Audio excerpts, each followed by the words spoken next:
안녕하세요. 장기투자주린이 바다거북입니다. 오늘은 AI 스택의 모든 계층이 상품화되고 있는 과정에서 지속 가능한 임대료는 어디에 위치해 있는가에 대한 관련 자료를 공부해 보려고 하는데요. 현재 AI 시장은 200개가 넘는 기업이 AI 고객에게 GPU 컴퓨팅 솔루션을 판매하고 있고, 이는 대부분의 엔비디아의 칩을 구매해서 같은 임차인을 두고 경쟁하는 구조라고 합니다.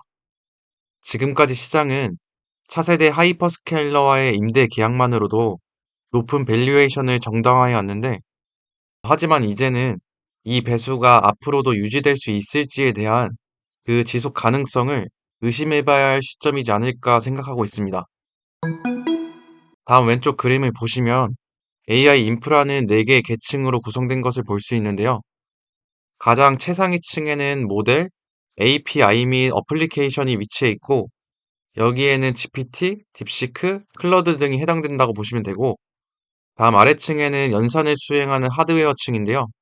여기에는 엔비디아의 칩과 여러 기업들의 자체 칩이 해당된다고 보시면 됩니다. 그리고 그 다음 아래층에는 물리적 인프라인 데이터 센터, 냉각 시스템, 강섬유 등이 있고, 마지막 최하단에는 모든 상위계층이 의존하는 필수 요소인 전력 부분인 것을 알 수 있습니다. 지금부터는 각 계층별로 마진 확보에 대한 문제점들에 대해서 알아보겠습니다. 어떤 계층이 마진을 확보할까요? 그리고 더 중요한 것은 산업 규모가 커짐에 따라서 어떤 계층이 그 마진을 유지할 수 있을지에 대한 질문으로 시작해 보겠습니다. 대부분의 산업에서는 고객과 가장 가까운 계층이 마진이 가장 크다고 볼 수 있는데, 이는 고객 접점 부분을 복제하기 어려울 때만 효과가 나타난다고 합니다. 한 예로는 딥시크가 최첨단 모델 성능에 근접하는 성능을 훨씬 저렴한 비용으로 구현함으로써 GPT, 클러드, 제미나이 등이 모두 가격 경쟁을 벌이고 있다고 합니다. 이는 AI 분야에서는 인텔리전스 계층의 복제 가능성이 점점 높아지고 있다는 것이고, 모델들이 더 개방형으로 바뀌고 있어서 매 분기마다 가격이 저렴해지고 있다고 합니다. 한 줄로 정리해서 말씀드리면, 모델이 상품화되면서 가격이 하락하고 대중성이 높아짐으로써 사용량이 많아지는데, 그래서 이제는 컴퓨팅 자원 수익이 더 높아졌다는 의미로 볼 수 있습니다. 컴퓨팅 하드웨어 부분인데요. 이번 내용에서의 가장 핵심은 GPU 인대 사업은 시간이 지날수록 구조적으로 불리해질 수 있다는 점입니다. 현재 엔비디아는 쿠다 생태계를 통해서 강력한 해자를 구축하고는 있는데, GPU를 구매하는 기업들은 그렇지 못한 상황이라고 합니다. GPU를 구매해서 사용하는 기업들의 문제는 초기 투자 비용, 이후 감가상각, 고객에게 GPU를 임대해야 하는 공실 리스크, 그리고 새로운 제품의 출시까지 이와 같은 임대 기업들의 리스크가 존재하고 있고, 이에 더해서 200개가 넘는 기업들이 GPU 사업에 진입하고 있는 것뿐만 아니라 하이퍼스케일러들이 직접 자체 칩을 만들게 되면서 임대 수요 감소로 인한 가격 하락, 그리고 엔비디아의 경쟁까지 심화되면서 시간이 지날수록 하드웨어에 대한 시장의 반응은 앞으로 더 심각하게 받아들일 가능성이 높다고 생각하고 있습니다. 그리고 다음 내용은 AI 인프라 기업, 즉 건물을 운영하는 기업의 한계점에 대해서 보시겠습니다.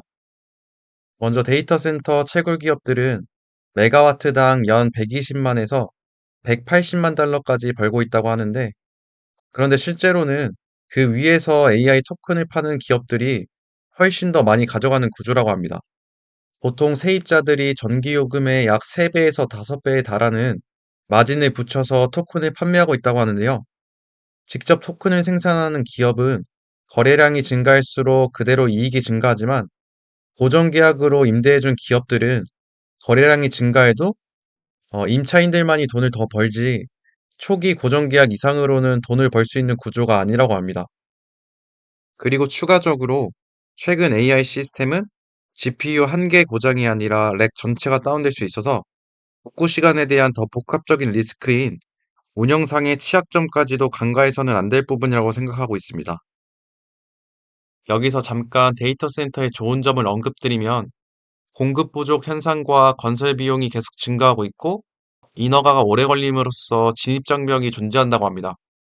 분명히 이러한 장단점들이 존재하기는 하지만 결국 데이터 센터의 본질은 임대 사업이기 때문에 부동산 사업과 거의 동일한 구조라는 한계점이 있다고 합니다. 그래서 핵심이 뭐냐면 결국 모든 상위 계층의 기반이 되는 전력이라고 말하고 있는데요. 전력 확보를 위한 개통 연결은 약 3에서 7년이 걸리고 변압기를 만드는 데는 최대 36개월까지 걸린다고 합니다.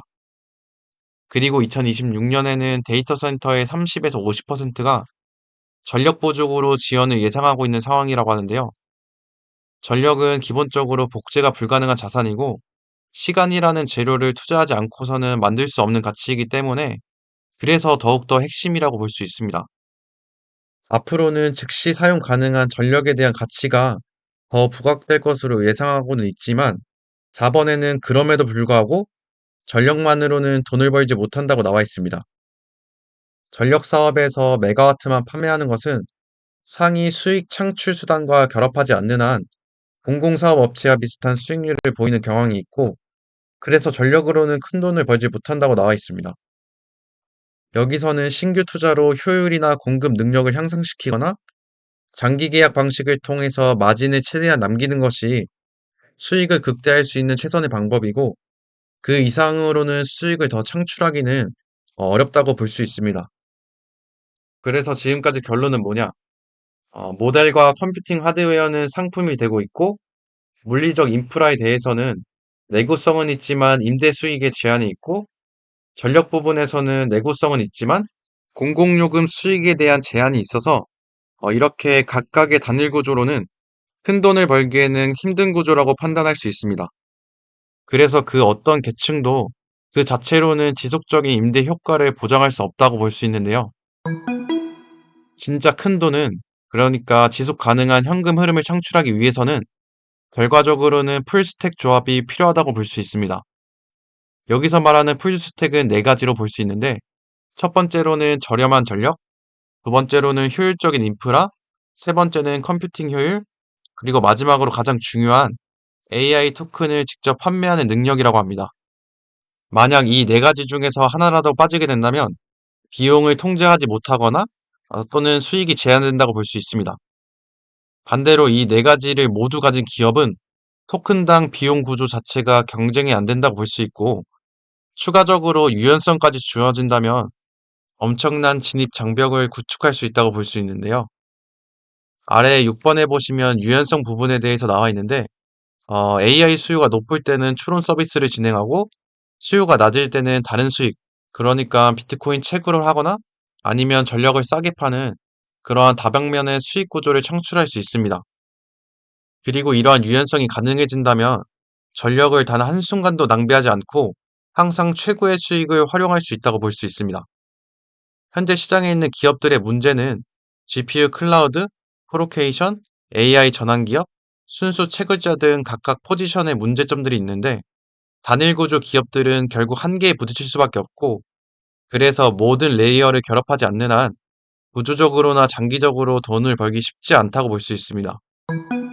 8번에 나와 있는 결론은 단일 레이어는 무조건 한계가 있고 그래서 9번 승리하기 위한 조건에서는 아래 세 가지를 가진 기업이라고 하는데요.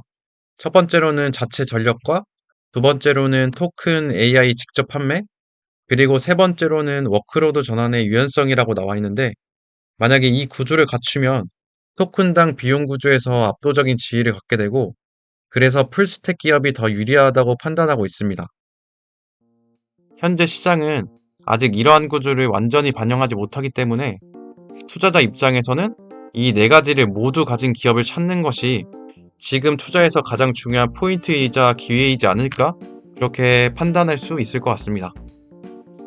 앞으로 어떠한 기업이 이러한 완전한 풀스택 기업으로 성장할 수 있을지는 알 수 없지만 제가 투자하고 있는 마라 홀딩스는 이러한 구조를 갖추기 위해서 기초 기반을 잘 다지고 있고 이제는 시간을 들여서 기업을 믿고 함께 동행할 수 있는 그러한 체력을 기르는 것이 중요하다고 생각하고 있습니다.